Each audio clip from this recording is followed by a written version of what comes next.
দেহ তার ক্ষতবিক্ষত, কালো ধোঁয়া আর চলন বলন দেখে মনে হয় ভেতরের কলকবজার মেয়াদ ফুরিয়েছে বহু আগে। তবে এই হাল নিয়ে শহর জুড়ে দুর্দান্ত দাপটে দিনের পর দিন চলছে হাজারো বাস।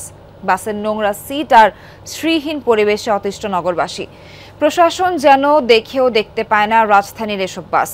রাস্তার রাজা বাস এর কিচ্ছা নিয়ে দেখুন যমুনা টিভির ধারাবাহিক প্রতিবেদন। ভাঙাচোরা বাসের খবর জানাচ্ছেন সহকর্মী তাজনুর ইসলাম, ছবি তুলেছেন রাকিব হোসেন ও নাহিদ হোসেন।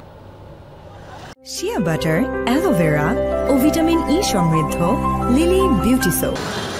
বাসটির নাম পরিস্থান পরিবহন, কিন্তু এই জরাজীর্ণ দশা নিয়ে আদৌ কি এটির জায়গা হবে পরিস্থানে? তবে বাহনটির জায়গা হয়েছে রাজধানী ঢাকার নতুন চকচকে পথে। বাসের গায়ে রঙিন হৃদয় উঠছে ডানা মেলে, কিন্তু এর হৃদয়ে রক্তক্ষরণ সারাইয়ের কাজটি বকেয়াই থাকছে। বলছি বাসের ফিটনেসের কথা। এমন বাসের ফিটনেস বলে কি কিছু থাকতে পারে? সিট দেখলেই গা গোলানোর দশা। শহরে দাপিয়ে বেড়ানো এসব বাসের সিগন্যাল লাইট, লুকিং গ্লাস, এমনকি জরুরি পরিস্থিতিতে দরকারি হ্যান্ডব্রেক অবধি নেই। কেমন যেন এক জোড়াতালি অবস্থা। হ্যান্ডব্রেকটা অ্যাকচুয়ালি কাজে লাগে আপনার গাড়ি যখন পার্কিং করে থুই, তখন একমাত্র কাজে লাগে। হ্যান্ডব্রেকটা নামে থুয়ে দিই, গাড়ি জানি নড়াচড়া না করে। এটা তো কাজ করে। হ্যাঁ, এটা কাজ করে, এটা লাইনটা ছুটানো। অনেক রকম ডিস্টার্ব, অনেক রকম ভাঙা গাড়ি এগুলা লাগতেই পারে, ভাঙা চোরা এগুলা কোনো বিষয় না। আমরা তো দেই, এ আরো বেশি মামলা দেয়, মানে যদি ঠিকঠাক মতো না পায় আর কি, এইরকমই আর কি, মানে মিলজিল করে আর কি। সিটগুলোর অবস্থা এতটাই অপরিষ্কার আর তেল চিটচিটে যে দেখলে যে কারোরই ভেতরে অস্বস্তি কাজ করবে। কিন্তু কথা হচ্ছে, সেবার বিপরীতে অর্থ তো সবাই দিচ্ছে, কিন্তু সেবা কতখানি পাচ্ছে সে নিয়েই প্রশ্ন। রাজধানী ঢাকায় কতগুলো বাস চলে সে খবর নগরবাসী না জানলেও ভালো বাস যে একদমই নেই সে কথা ঠিকই জানেন তারা। বিরক্তি ভরা চেহারা নিয়ে অনেকটাই বাধ্য হয়ে ধস্তপ্রায় বাসে চড়ছেন তারা।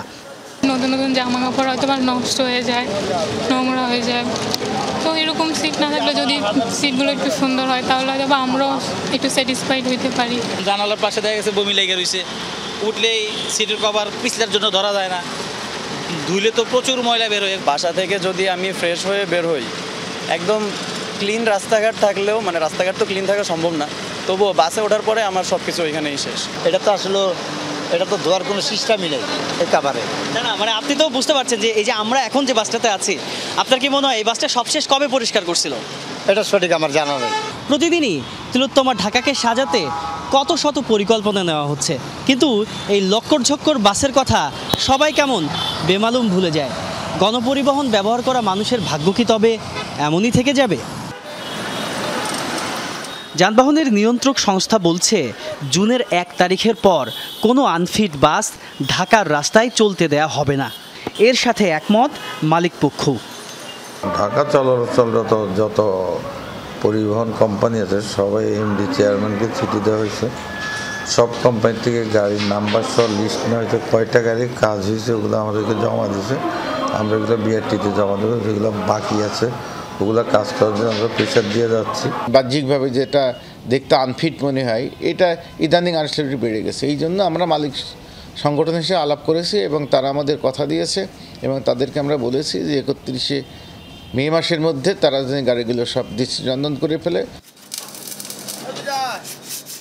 এই হচ্ছে সেই জাদুর কারখানা যেখানে লক্কর ঝক্কর বাস এলে হয়ে যায় চকচকে নতুন বাস। দেখেন এই গাড়ির ছাদের টুপি পুরান মিলায় করছি, নতুন মাল পুরান মাল মিলায় করতে হয়।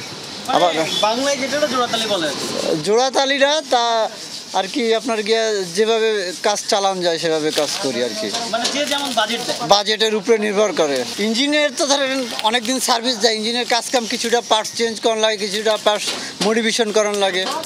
বারবার ধোঁকা খাওয়া বাস যাত্রীরা এখনও বিশ্বাস করতে পারে না 1 জুন থেকে বাইরের খোলস বদলালেও শতভাগ ফিট গাড়িতে চড়ার সৌভাগ্য আদৌ হবে কিনা। তাজনুর ইসলাম, যমুনা নিউজ, ঢাকা।